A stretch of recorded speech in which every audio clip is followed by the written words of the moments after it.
ரொம்ப அழகா இடைக்காடர் சொல்வார், இடைக்காட்டு சித்தர். நந்தவனத்திலோர் ஆண்டி 4 மாதமாய் குயவனை வேண்டி கொண்டு வந்தான் ஒரு தோண்டி அதை குத்தாடி குத்தாடி பொட்டுடை தாண்டி. நந்தவனத்தில் ஒரு ஆண்டினா நாம தான்.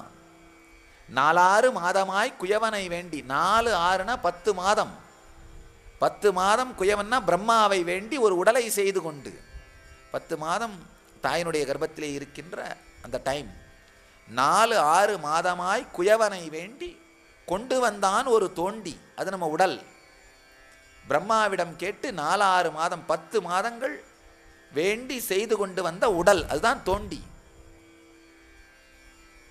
நான் கொடுமை என்னன்னா, தோண்டி கிடைச்ச உடனே அந்த ஆண்டி என்ன பண்ணியிருக்கணும், கிணத்திலிருந்து நீர் சேந்தி தோட்டத்துக்கு பாய்ச்சி தோட்டத்தை மலர வைத்திருக்க வேண்டும். அதை செய்யாமல் தோண்டி கிடைத்து விட்டது, தோண்டி கிடைத்து விட்டது என்றே கூத்தாடி கூத்தாடி கை தவறி தோண்டியை போட்டு உடைத்தாண்டி. நாமளும் இந்த உடம்பு கிடைச்ச உடனே இந்த உடம்பாலே அடைய வேண்டிய ஜீவன் முக்தத்தன்மையை அடைவதற்கு என்ன வேண்டுமோ அதை செய்திருக்க வேண்டும். அதை செய்யாமல், ஆஹா இந்த உடம்பு கிடைச்சிருச்சு, இதை வச்சு நான் உலகத்தை எப்படியெல்லாம் அனுபவிக்க போறேன் பார் அப்படின்னு கூத்தாடி கூத்தாடி அடைய வேண்டியதை அடைவதற்கு முன்பாகவே இதை போட்டுடை தாண்டி, இதை போட்டு உடைத்து விடுகின்றோம்.